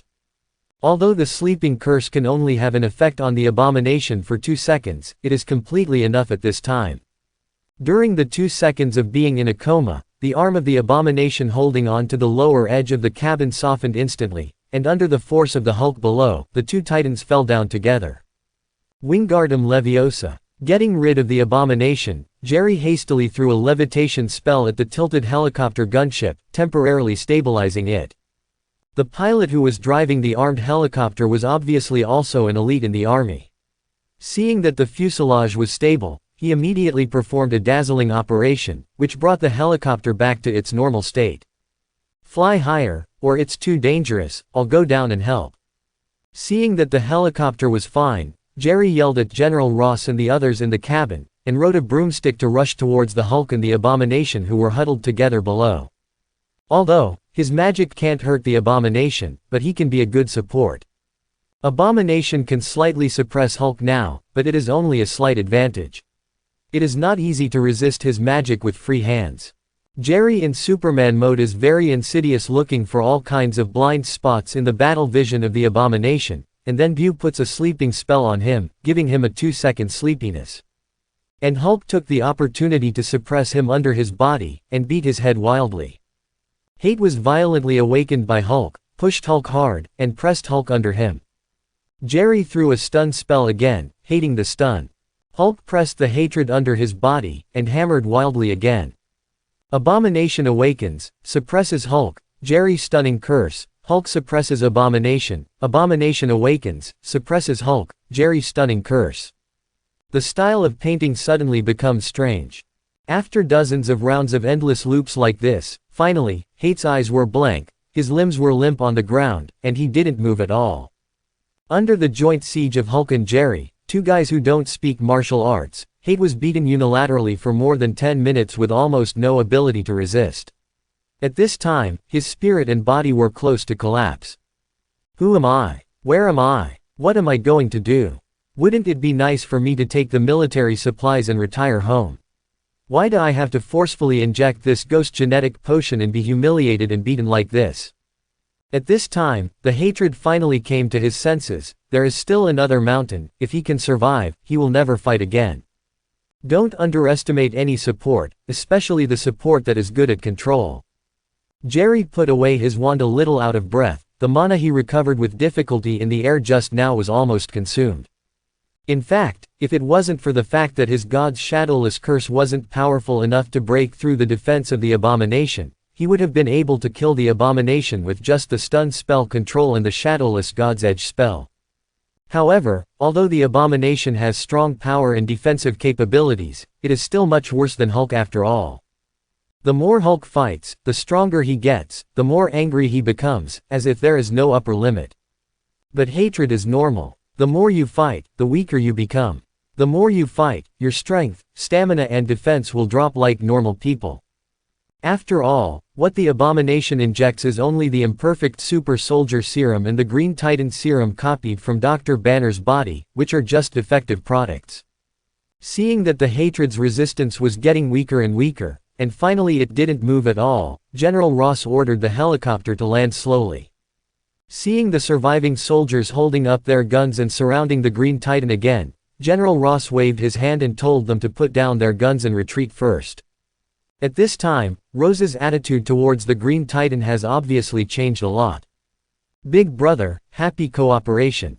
At this time, Jerry, who had recovered some of his magic power, was lying on the ground on a broomstick, and the dying abomination who was hammered looked at him, and raised his hand to give Hulk a thumbs up. It still has to be you. Hulk. Hulk replied to Jerry, as if thanking him for his help just now. Although Hulk is a little naive, he is not without wisdom. On the contrary, his heart is more sensitive than normal people. He likes everyone who reaches out to help him and recognizes him.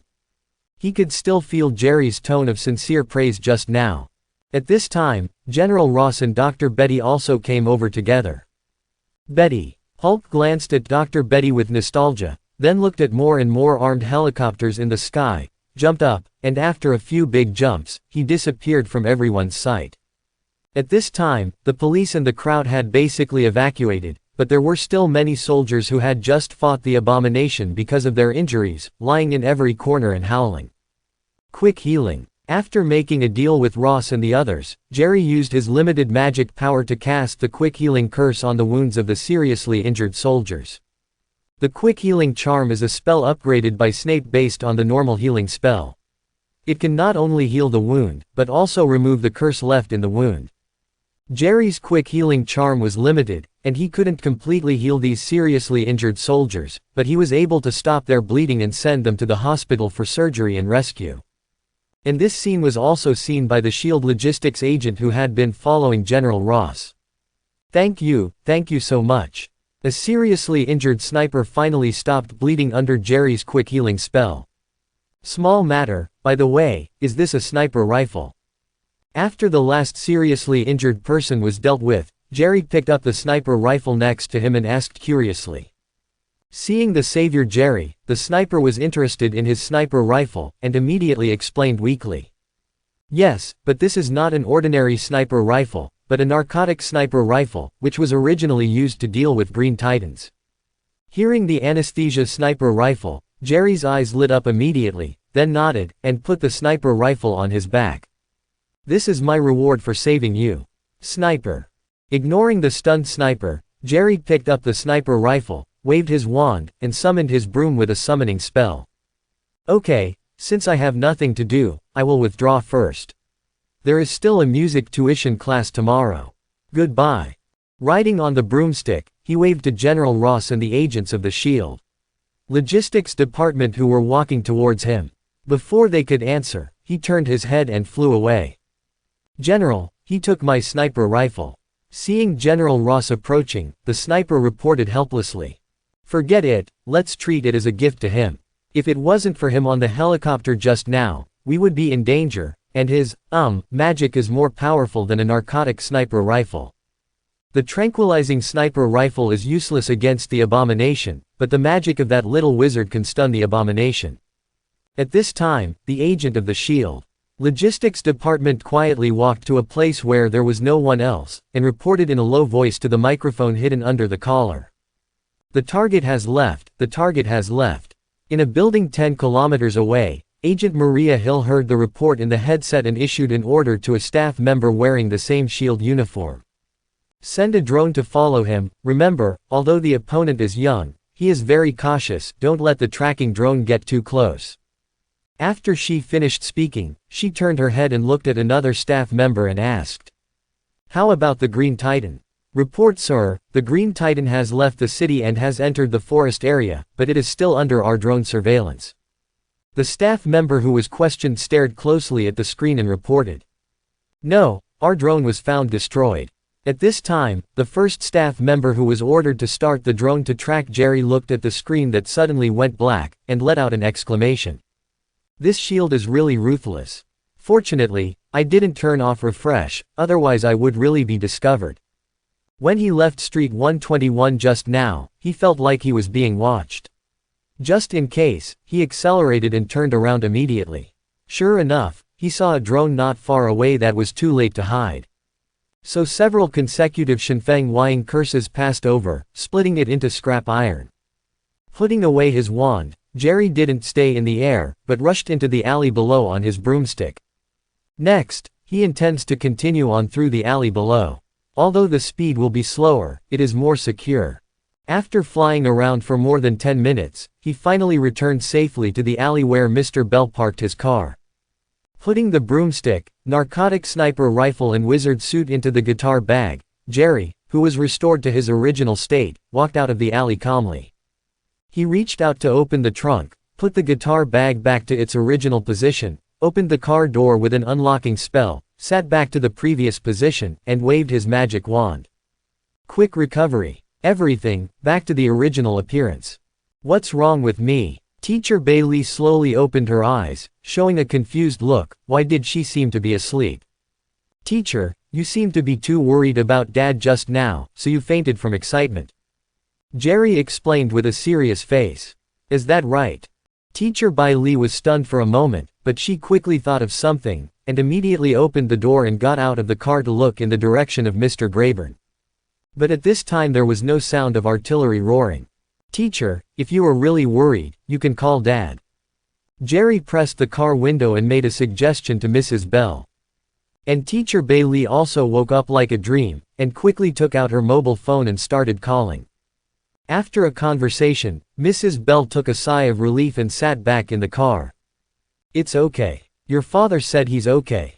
He's on his way to send the wounded to the hospital. It might be a little later before he can go home. That's good. Jerry, who had known the situation for a long time, nodded with a smile. Hey, is Aisha asleep too? Teacher Bailey didn't hear Aisha's voice, and turned her head to look behind. Yeah, maybe I'm tired from playing in the amusement park today. Jerry didn't lift Aisha's sleeping spell just now, so Aisha is now lying in the back snoring and sleeping soundly.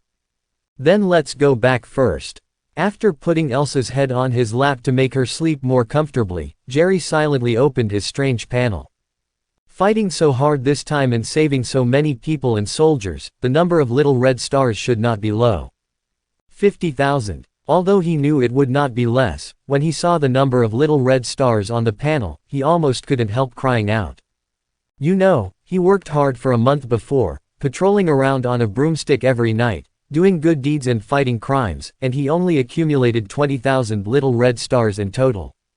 However, today he earned 30,000 coins in one night, and he is not considered the main force, which really caught him by surprise. It seems that it is still necessary to participate more in such dangerous events, so that the panel can give him more little red stars. In fact, Jerry still hasn't fully understood what is going on with the small red star reward system on the panel. Originally, he understood whether it was something similar to the power of cause and effect and merit. But it doesn't matter if he does bad things, even if he creates disasters or saves himself. It doesn't conform to the rules of merit, virtue, and cause and effect that he understands. Moreover, he also discovered that there was a strange feature in the way he obtained this little red star. That is, although it is said that there is a little red star reward for doing good deeds, it is not entirely like this. For example, when he helped the old lady cross the road, there was little red star, and when he helped the old lady throw out the trash, there was little red star. But if he gave money to the grandmother, there would be no little red star, and if he gave money to beggars on the roadside, there would be no little red star. And sometimes, for the same thing, little red star gives different amounts. For example, in the same robbery incident, the robber is holding a knife and the robber is holding a pistol, the robber is thin and the robber is tall, the number of little red stars he will give after solving it is also different. Anyway, it's fascinating. It seemed that he had to participate in it himself, and the stronger and more dangerous the enemy was, the more people he saved, the more his little red stars would grow. 8 in the morning, Teacher Bailey, who was only wearing a baggy men's white vest, came out of the room yawning. When speaking with Haas yesterday, Haas said that he might be busy tonight, so after sending Jerry and Aisha home, Mrs. Bell did not leave. She woke up early today, planning to cook some oatmeal for the 2 children, then bake bread and fry an egg. In the future, she might be the mother of 2 children, and she can no longer sleep in carefree like when she is alone at home. However, as soon as she walked into the living room, she was stunned. Jerry, you got up so early. Good morning, Mrs. Bell. I'm used to getting up early. By the way, I've prepared breakfast. It's a Chinese-style breakfast. I don't know if it suits your taste. Jerry, who was sitting on the sofa, put away the magic book in his hand, and said to Teacher Bailey, who was standing there with a smile. Appetite. Teacher Bailey looked at the rich breakfast on the table, and pointed in the direction of the bathroom in a daze.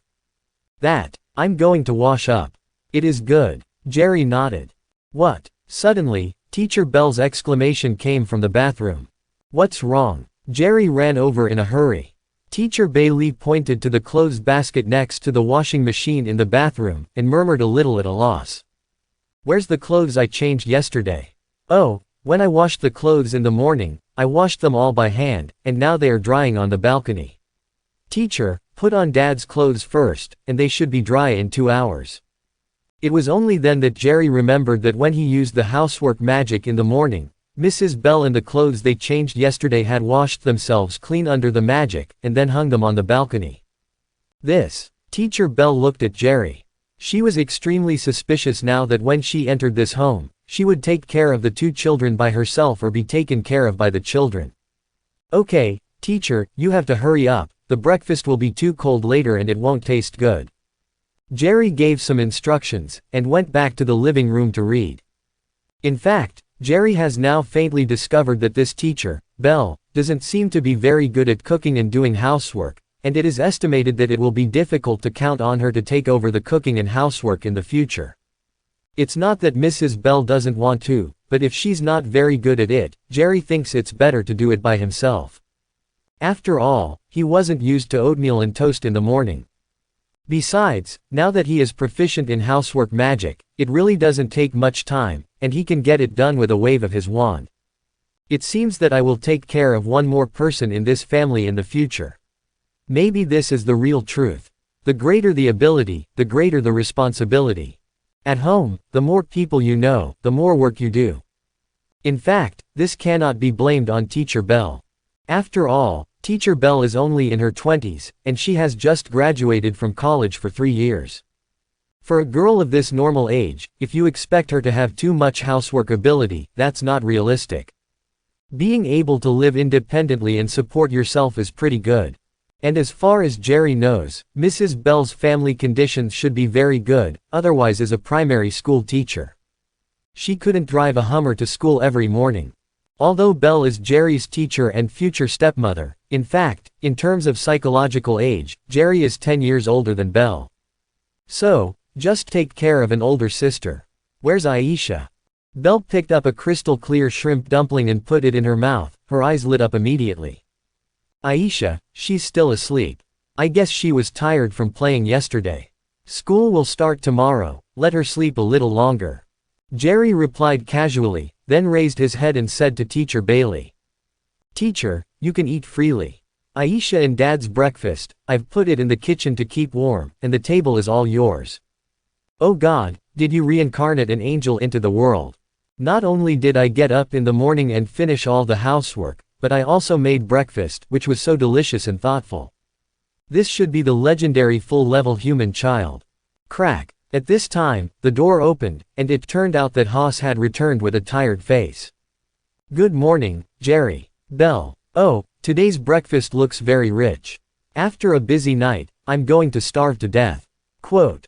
SHIELD headquarters in Washington. That's how things are. Dr. Banner's trail has always been under our control, but we still can't confirm the true identity of that little wizard. Agent Hill reported all the details of the New York operation to Director Fury. Fury sat on the chair, tapped his fingers on the table, watched some videos of Jerry fighting with the abomination projected on the wall, and the video of rescuing seriously injured soldiers, and sighed. This little wizard, although young, is not simple. Since Fury met Captain Marvel more than 10 years ago, he was involved in the dispute between the Kree and the Skrulls, and learned that the Earth is not the only intelligent race, and there are many other races in the universe. He has been preparing an Avengers plan that can resist alien forces. Originally, Jerry, a little wizard who can do magic, was not considered in his plan. Asking Hill to go to New York to investigate Jerry is actually just a matter of handling the Green Titan. Like routine, it's what SHIELD does. However, after going through this incident, Fury felt that although the little wizard was a little younger, he still met the requirements of his Avengers plan. First of all, Jerry has been fighting crime since he appeared until now, just like a vigilante. Although he would charge a little fee every time, it was only a symbolic amount. Generally speaking, in terms of character, it met his most basic requirements for Avengers members. Looking at his style of doing things, he is bold, careful, and cautious. Even the S.H.I.E.L.D. Bureau has not yet found out his true identity, so it can be seen. The Avengers that the Avengers plan needs, of course, are those who are brave and resourceful, not just a reckless one. The only point is that Jerry is a child, and it is a little unreasonable for a child to participate in dangerous operations. But fortunately, judging from the current analysis of Jerry's abilities, he doesn't need to be at the forefront, just put a magic that can control Abomination next to him. Of course, the most important thing, and what Fury values the most now, is that at the end of the video, Jerry used magic to temporarily maintain the injury of a dying soldier. To allow him to persevere until he was rescued in the hospital, the miraculous healing magic, this is a special ability that no one has mastered among the Avengers he is currently looking for. Perhaps, it's time for me to take some time to meet this little wizard in person. In the evening, Mrs. Bell had already left, and Haas had been busy all night, so he had slept in the morning after breakfast and hadn't woken up until now. Jerry and Elsa are sitting on the sofa watching TV. At this time, some blurry videos were playing on the TV, which were the scenes of the battle between the Abomination, the Green Titan and Jerry that the journalists risked their lives on the periphery yesterday. In the face of such a dangerous situation yesterday, some reporters who were still not afraid of death did not escape, but hid in some corners and secretly shot some videos. Jerry can only lament the adventurous spirit of the people in this country. No wonder the population has not increased much. In the video, the Abomination can be seen wreaking havoc, and Jerry can be seen to attract the attention of the Abomination so that the crowd has time to escape, and then join hands with the Green Titan to defeat the Abomination. After this incident, it is estimated that the name of Wizard will become famous not only in Queens, but also throughout New York, and even the entire country. Aisha, you are watching TV here, I will go to the house to get something, and I will be back in a while. Seeing the reminder that the cooldown was over on the property panel, Jerry's eyes lit up, he greeted Aisha and returned to his room. Given the lessons learned last time, he can't make the same mistake again. If something is brought out of the small world and seen by Aisha, the explanation will not be clear. After entering the house and closing the door, Jerry reached under the bed and pulled out the guitar bag, took out the tranquilizer sniper rifle inside, and took out a glass bottle filled with powder from the drawer. Sitting on the bed, with a thought, he clicked the button to enter the small world. The world suddenly came to a standstill.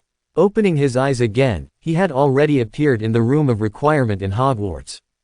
Let's put this narcotic sniper rifle here for now. Jerry remembered that according to the Ministry of Magic regulations, wizards are not allowed to use Muggle items, and the Ministry of Magic seems to have set up a special department for this. It's called the Misuse of Muggle Artifacts Office, and the director of that office is Ron's dad. And now the item in his hand is not only a Muggle item, but also a very dangerous gun item among Muggle items.